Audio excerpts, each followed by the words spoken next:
حوض الکوثر، الصلاۃ والسلام علیک یا قاسم الجنت، الصلاۃ والسلام علیک یا رؤوف الرحیم، الصلاۃ والسلام علیک یا حاجت روا، الصلاۃ والسلام علیک یا مشکل کشا، الصلاۃ والسلام علیک یا امام الانبیاء، الصلاۃ والسلام علیک یا خاتم النبیین، الصلاۃ والسلام علیک یا رحمت للعالمین، الصلاۃ والسلام علیک یا سید المرسلین وعلی آلک وصحابک اجمعین۔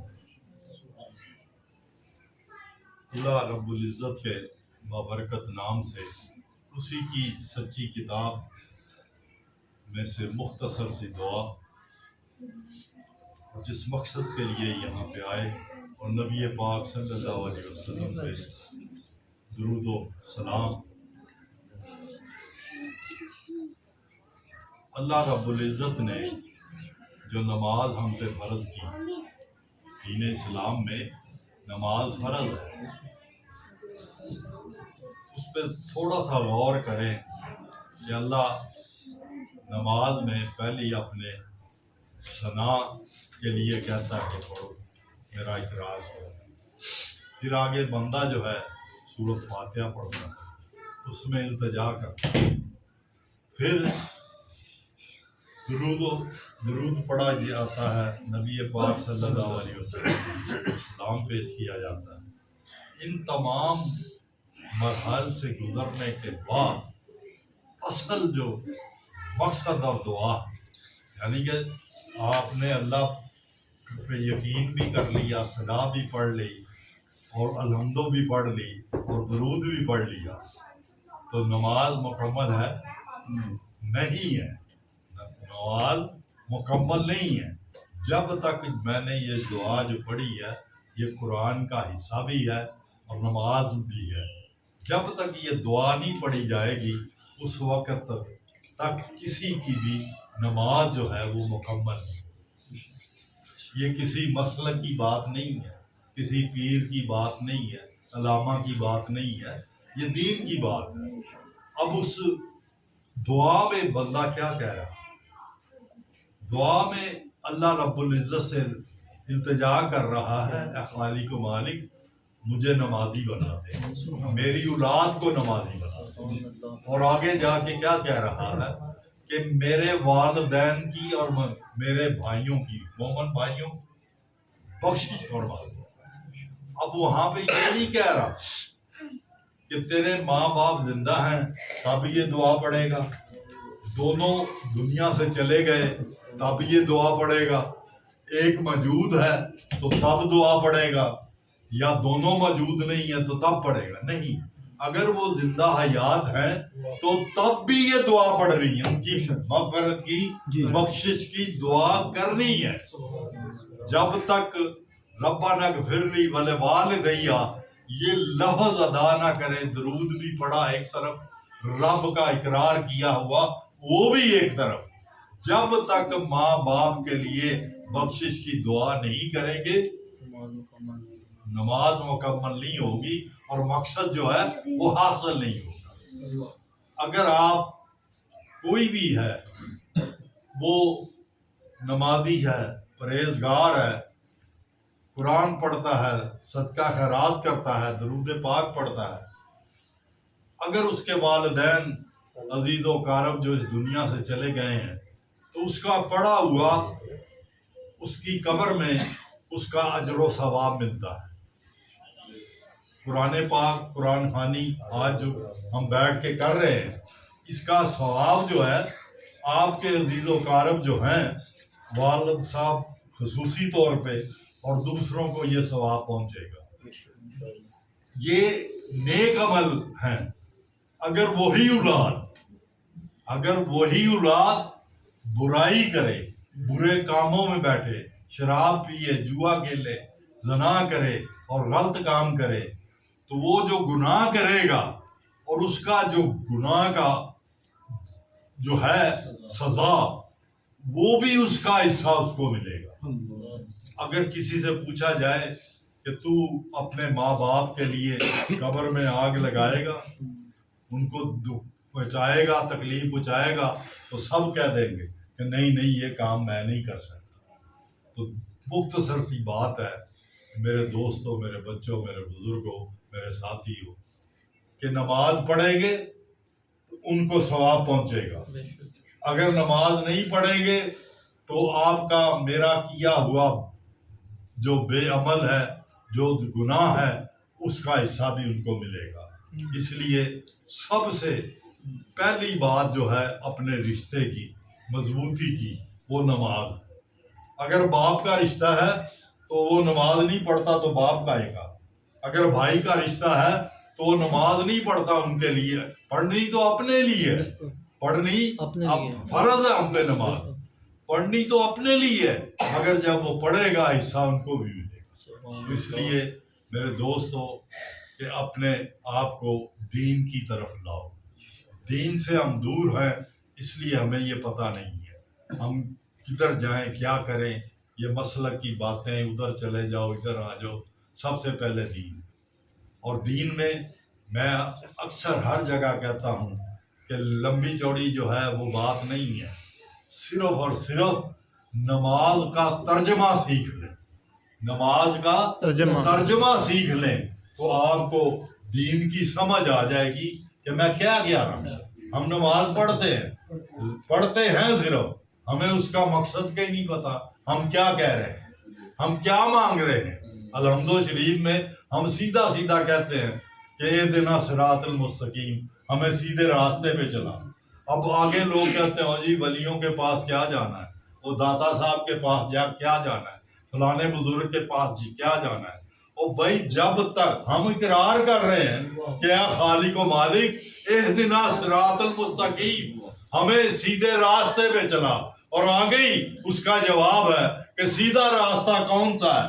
سیدھا راستہ ان لوگوں کا ہے انعمت علیہم، جن پہ تیرا انعام ہوگا۔ تو انعام کن پہ ہوگا؟ جو اللہ کے نیک بندے ہیں، جو اللہ کے نبی ہیں، جو اللہ کے ولی ہیں، صحابہ کرام ہیں، نیک بندے ہیں، صدیقین ہیں، صالحین ہیں اور شہید ہیں، ان پہ، ان کے راستے پہ ہمیں چلا، ان کے راستے پہ چلا۔ میں بھی کہتا ہوں، آپ بھی کہتے ہیں، بڑا بھی کہتا ہے، چھوٹا بھی کہتا ہے۔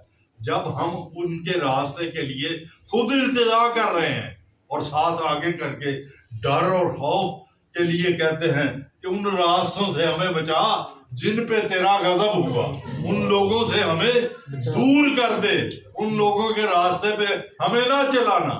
تو جب ہم یہ اقرار کرتے ہیں نماز میں تو ہمیں اپنے گریبان میں جھانکنا ہوگا، سوچنا ہوگا کہ مانگ ہم کیا رہے تھے۔ مانگا ہم نے نیکوں کا راستہ ہے، تو ہم ان نیکوں کے راستے پہ کیا چل رہے ہیں؟ ہر بندہ کہتا ہے کہ میں نمازیں بھی پڑھتا ہوں، میں قرآن بھی پڑھتا ہوں، میں نئے کام بھی کرتا ہوں، مگر کو حالات نہیں بدلتے۔ بھائی حالات تو تب بدلیں گے کہ میری اور آپ کی نماز کا محور جو ہے اس سے ہم ہٹ گئے۔ اگر ہم نے نماز میں اللہ کے نیک بندوں کا راستہ مانگا ہے تو ہمیں ان پہ چلنا ہوگا۔ جب ہم نہیں چلتے تو پھر کیا ہوتا ہے؟ وہ نماز جو ہے، نماز تو ہم نے پڑھ لی، پڑھنے کا ذکر ہی نہیں ہے، پڑھنے کا حکم ہی نہیں ہے، نماز قائم کرنے کا حکم ہے۔ قائم اسی وقت ہوگی، کیسے ہوگی کہ کہنے والوں نے، بزرگوں نے سمجھا دیا کہ جب نماز اللہ اکبر کہہ کے کھڑے ہو تو دنیا کو پیچھے چھوڑ دو۔ اب دنیا سے تمہارا کوئی تعلق نہیں ہے، سامنے اللہ آپ کو نظر آنا چاہیے۔ جو اگر اللہ نہیں نظر آتا تو اتنا تو اقرار کر لے، اتنا تو سوچ لے کہ اللہ تجھے دیکھ رہا ہے۔ جب یہ بات ہم سامنے رکھیں گے تو پھر کیا ہوگا؟ ہماری پوری کی پوری توجہ ہے جو نماز کی طرف ہوگی، اور جب نماز کی طرف توجہ ہوگی تو پھر ہمارے معاملات، خیالات سب بدل جائیں گے۔ پھر ہمیں نماز پڑھنے میں جو ہے وہ بہت زیادہ جو سی تڑپ ہوگی کہ ایک نماز گزر گئی، دوسری آ جائے، تیسری آ جائے۔ جب وہ اللہ وہ جاتا، اب کیا کہتے ہیں ہم روٹین میں کہ اور ٹھہر جائے یار میں 2 ٹکرا مار کے آ جاؤں۔ اب اندازہ لگاؤ کہ رب کے لیے ہم نے وہ لفظ کیا ادا کر رہے ہیں کہ جی بس 2 ٹکرے مار کے میں آ جاؤں۔ یہ چھوٹی چھوٹی باتیں ہمیں دین سے دور کر گئی ہیں. تو میری آپ سب سے التجا ہے، اپنے بچوں کو بھی، اپنے گھر والوں کو بھی، بچیوں کو بھی، سب کو نماز کی طرف لائیں، قرآن کی طرف لائیں. میں دنیاوی تعلیم کے خلاف نہیں ہوں. میرے بچے جو ہیں سارے پوسٹ گریجویٹ ہیں، انجینئر ہیں، ڈاکٹر ہیں میری بچی ہیں، مگر کیا ہے کہ اس کا کوئی فائدہ نہیں، اس کا فائدہ نہیں ہے کوئی. دنیاوی فائدہ، دنیا کا مال تو سب کچھ یہاں رہ جائے گا. جب تک دین کی بات، دین پہ انہوں نے قرآن انہوں نے نہیں پڑھا. اگر قرآن نہیں پڑھا تو ان کو کیا پتہ لگے گا؟ ان کو قرآن پڑھنے سے ادب احترام بڑے چھوٹے کا سب کچھ پتہ لگ جاتا ہے. حلال حرام سب کچھ اس میں موجود ہے. تو اس لیے دین کی طرف آئیں تو تب جا کے بات بنے گی. اور جانے والے جو دنیا سے چلے جاتے ہیں ان کے لیے بہترین ترکہ، ان کی اولاد جو ہے، ترکے میں جو چیزیں چھوڑی جاتی ہیں اس میں سب سے بڑی جو بات ہے وہ نیک صالح اولاد ہے. وہ اصل ان کی کمائی ہے. اپنے ہاتھ سے دیا ہوا مال وہ تو اپنی جگہ ہے. جب تک ان کی اولاد جانے والوں کی، وہ ان کے لیے دعا، ہم جتنے مرضی قرآن پڑھ لیں، ہم جتنی مرضی دعا کریں، جب تک ان کی اولاد جو ہے وہ دعا نہیں کرے گی، ہمارا ان کو فائدہ پہنچے گا مگر اولاد کا جتنا فائدہ پہنچے گا وہ کسی کو اتنا نہیں پہنچا سکتا. اس لیے سب سے التجا ہے کہ آپ نماز کے پابند ہو جائیں اور نماز کی طرف آئیں. اسی میں فلاح ہے، اسی میں ہم نے نماز اپنے لیے پڑھنی ہے. جب ہم پڑھیں گے تو وہ بھی فرض ادا ہو جائے گا اور یہ بھی فرض ادا ہو جائے گا. ابھی یہاں پہ بچوں نے بڑے تڑپ سے، لگن سے، محبت سے، عشق سے نعت میں پڑھی ہے. اور انہوں نے پڑھی ہے کہ سرکار کے مدینے کے پھیرے پہ پھیرے لگ جائیں. پھیرے پہ پھیرے لگانے کی ضرورت نہیں ہے. اس دل کو زندہ کرنا، اس دل کو زندہ کرنا ہے. جب یہ دل زندہ ہو جائے گا تو پھر کیا ہوگا؟ پھر کیا ہوگا جب یہ زندہ ہوگا دل؟ اس میں رب کا بسیرا ہوگا اور نبی پاک صلی اللہ علیہ وسلم کا ڈیرا ہوگا. تو پھر کیا ہوگا؟ کہنے والا یہ کہے گا، دل بینا ہو تو سرکار کا در دور نہیں، دل بینا ہو تو سرکار کا در دور نہیں. آنکھ والوں نے جہاں چاہا مدینہ دیکھا، آنکھ والوں نے جہاں چاہا مدینہ دیکھا. تو آنکھ والوں نے خود بھی دیکھا اور دکھایا بھی. یہ علی حجویری داتا گنج بخش کا عرس مبارک شروع ہے. جب آپ نے مسجد بنائی تو اہل محلہ، اہل جو وہ لوگ تھے، انہوں نے اعتراض کیا کہ یہ مسجد کا محراب جو ہے یہ کعبے کی طرف نہیں ہے، سیدھا نہیں، یہ ٹھیک نہیں ہے. آپ کو بات جب آپ تک پہنچی تو علی حجویری داتا گنج بخش نے سب کو دعوت دی کہ آج کی نماز جو ہے میرے ساتھ پڑھیں. آپ مصلی پہ کھڑے ہوئے، اللہ اکبر کیا، ثنا پڑھی. جب سورۃ فاتحہ پڑھی تو سب نے دیکھا. لاہور میں وہ چھوٹی مسجد تھی. علی حجویری داتا گنج بخش کے زہرا زمانے کی بات کر رہا ہوں. تو کیا ہوا کہ سب نے دیکھا کہ سامنے کعبہ نظر آ گیا. آنکھ والے جو ہوتے ہیں نا بزرگان دین، وہ خود بھی دیکھتے اور دکھا بھی دیتے. آج میرے اور آپ کے کیا ہے، دادا پردادے کا پتہ نہیں ہے. 1000 سال، 1400 سال، 1000 سال سے اوپر 981واں عرس مبارک ہو رہا ہے. تو آپ کی زندگی بھی کتنی تھی؟ 1000 سال بنتے ہیں. آج جا کے دیکھ لیں کہ صبح شام وہاں پہ قرآن پڑھا جاتا ہے، درود پڑھا جاتا ہے. اور آج مہنگائی کے دور میں کوئی کسی کو کھلا نہیں سکتا. وہاں پہ 3 ٹائم لنگر جتنا مرضی اور اچھے سے اچھا لنگر. آج ذرا آپ نظر ماریں تو یقین کر رہے ہیں ہر بندہ پریشان ہے کہ بھئی مہنگائی ہے، ضرورت اب پورا نہیں بڑھتا. مگر جہاں جہاں بھی دیکھ لیں، جہاں بھی خانقاہیں ہیں، جہاں پہ اللہ والوں کے ڈیرے ہیں، جہاں پہ بھی اولیاء کرام کے مزارات ہیں، وہاں پہ رزق کی، وہاں پہ لنگر کی، اور ہر جگہ پہ کمی آئے گی آپ کو. محفل میں جو کسی پروگرام میں چلے جائیں، یہ شادی میں چلے جائیں، یہ ولیمے میں چلے جائیں، تو بعد کیا کرتے ہیں کہ یار بندے زیادہ آگے کھانا تھوڑ جائے۔ کبھی اولیاء کرام کے پروگراموں میں، کبھی نعت خوانی کے پروگراموں میں، کبھی میلاد کے پروگراموں میں بھی آواز آئی ہے کہ لنگر کم ہو گیا۔ وہ کھانا کم ہوتا ہے، لنگر کم نہیں ہوتا۔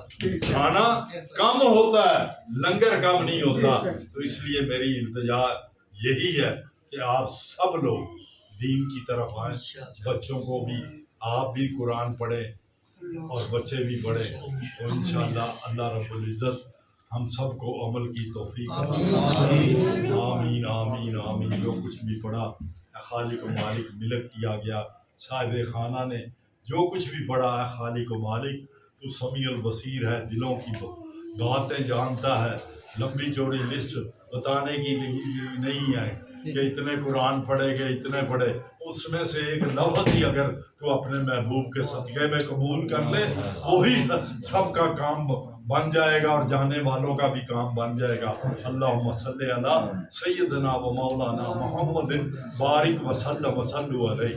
اللہم صلی علی محمد عبدک رسولک علی المؤمنین والمؤمنات والمسلمین والمسلمات ربنا آتنا فی الدنیا حسنۃ وفی الآخرۃ حسنۃ وقنا عذاب النار وقنا عذاب القبر وقنا عذاب الحشر وقنا عذاب القبر وقنا عذاب المرض وقنا عذاب المیزان رب اجعلنی مقیم الصلاۃ من ذریتی ربنا تقبل دعا ربنا اغفر لی ولوالدی وللمؤمنین یوم یقوم الحساب۔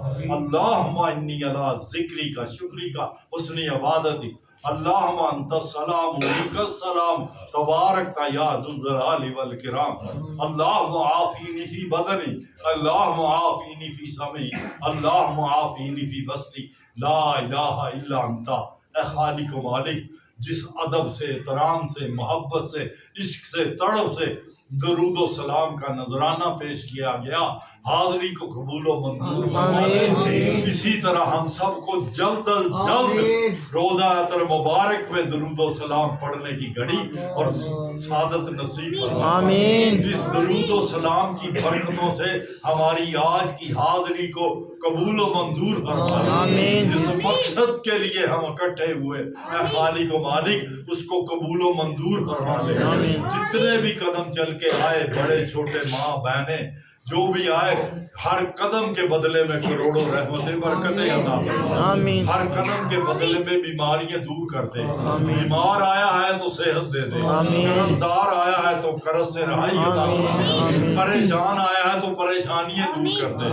اے خالق و مالک، تو اب جو بے روزگار آیا ہے تو حلال روزی کے وسیع اسباب پیدا کر دے۔ جو صاحب روزگار آیا ہے تو اس کے روزگار میں برکتیں وسعت عطا فرما، حلال روزی کھانے کھلانے اور کمانے کی سوچ عطا فرما۔ ہمیں، ہمارے بچوں کو، گھر والوں کو، بچیوں کو، بڑوں چھوٹوں کو، سب کو 5 وقت کا پکا سچا نمازی بنا دے۔ قرآن مجید پڑھنا، پڑھانا، سننا، سنانا اور اس پہ عمل کرنے کی توفیق عطا فرما دے۔ ہمارے بچوں اور بچیوں کو دینی دنیاوی تعلیم سے راستہ کر دے، کامیابیوں سے ان کو ہمکنار کر دے۔ اے خالق و مالک، جو کچھ بھی حاضر تمام جو کچھ بھی پڑھا گیا تیری بارگاہ میں پیش کیا، نبی پاک صلی اللہ علیہ وسلم کے توسل سے غلطی، کوتاہی، زیر زبر کسی طرح سے بھی ہوئی ہو، اے خالق و مالک، بچوں نے حمد و ثنا، نعت خوانی، درود تاج، ختم پاک جو کچھ بھی پڑھا، اے خالق و مالک، غلطیاں کوتاہیاں اگر ہیں بھی تو اے خالق و مالک، تجھے راضی کرنے کے لیے، تیرے محبوب کو راضی کرنے کے لیے، ان کے حکم کے مطابق، دین کے مطابق ہم نے سب نے اکٹھے ہو کے حاضری لگوائی، قبول و منظور فرما۔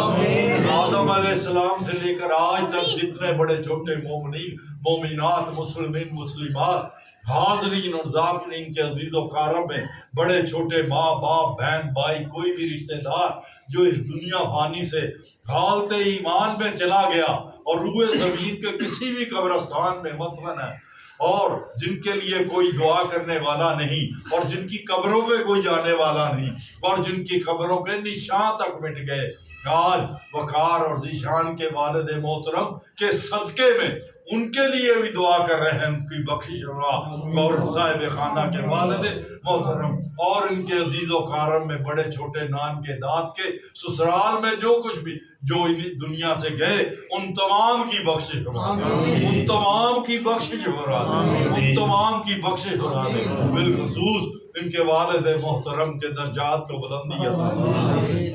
دنیا میں رہ کے غلطیاں کوتاہیاں غفلتیں سستیاں جو کچھ بھی ہوئی وہ درگزر کر دے، معاف کر دے۔ تجھے معاف کرنا پسند ہے، تو معاف کرنے والا ہے۔ اتنے ہاتھ اٹھے ہیں، جو بھی تیرا مقرب بندہ ہے، جو بھی تیرے قریب ہے، اس کے صدقے میں اٹھے ہاتھوں کی لاج رکھ لے۔ اے خالق و مالک ان کی قبر کو تحت نگاہ وسیع فرما، قبر میں سکون عطا فرما، قبر میں جنت کا لباس و بستر عطا کر دے، قبر کو جنت کے باغوں کا باغ بنا دے۔ نبی پاک صلی اللہ علیہ وسلم کی زیارت اور شفاعت سے مستفیض فرما۔ اے خالق و مالک ہمارے بھی صغیرہ کبیرہ گناہوں کو معاف فرمانا، قبر کی منزلوں کو آسان کرنا، سوالات کے جواب میں کامیابی اور نبی پاک صلی اللہ علیہ وسلم کی پہچان اور ان کا استقبال کرنے والا بنانا، ان کے جھنڈے تلے جگہ نصیب فرمانا، ان کے دستے مبارک سے حوض کوثر کا پانی نصیب فرمانا، نالین مبارک کے صدقے میں حساب و کتاب ہم سب کے سیدھے ہاتھ میں عطا کرنا۔ اللہم ثبتنا علی الایمان، اللہم ثبتنا علی الاسلام، اللہم ثبتنا شریعت المصطفیٰ، اللہم ثبتنا طریقت المصطفیٰ صلی اللہ علیہ وسلم۔ امداد کن امداد کن امداد کن، دین و دنیا شاد کن، رنج و غم آزاد کن، چاہے جینا کے واسطے گنج بخشے فیض عالم مظہر نور خدا، نا کسارا پیر کامل کاملانہ رہنما۔ اے خالق و مالک جہاں جہاں بھی بزرگ بچے دوست بیعت ہیں، تمام سلاسل کے بزرگان دین کے فیض سے ہمیں مستفیض فرما، بالخصوص سیدنا عبد القادر جیلانی قطب سبحانی قندیل نورانی علی حجویری داتا گنج بخش اور خواجہ خواجگان خواجہ معی الدین چشتی اجمیری رحمت اللہ اور حاجی محمد سمیع خان رحمت اللہ کے درجات کو بلندی عطا فرما، ان کی تعلیمات پہ عمل کر کے ہمیں راہ نجات حاصل کرنے کی سوچ عطا فرما دے، حاصل کرنے کی سوچ عطا فرما دے۔ اللہ جس نے بھی دعا کے لیے کہا، اے خالق و مالک ہم زبان پہ نہیں بھی لا سکے، تو جانتا ہے، ان تمام دعاؤں کو منظور و مقبول فرما دے اور ان کا ظہور عطا فرما دے۔ یہاں جتنے بھی دعا مانگنے والے ان کے ذہنوں میں جو کچھ بھی دعائیں ان کے لیے بہتر ہے وہ منظور و مقبول فرما، وہ سب کچھ عطا کر دے جو ہمارے لیے بہتر ہے، وہ سب کچھ عطا کر دے جو نبی پاک صلی اللہ علیہ وسلم نے ہمارے لیے اپنی امت کے لیے مانگا۔ ان باتوں سے، ان کاموں سے، ان راستوں سے ہم پناہ مانگتے ہیں جس سے نبی پاک صلی اللہ علیہ وسلم نے منع فرمایا۔ ہمیں ہماری اولادوں کو دین پہ استقامت عطا فرما اور نبی پاک صلی اللہ علیہ وسلم کے احکامات کے مطابق دنیا اور دین پہ چلنے والا بنا دے۔ یا الہی سو جائیں، یا مصطفیٰ کہتے کہتے، کھلے آنکھ صلی اللہ کہتے کہتے تڑپنے پھڑکنے کی توفیق دے، دلے مرتضیٰ سوز صدیق دے، جب دم واپسی ہو یا اللہ لب ہو لا الہ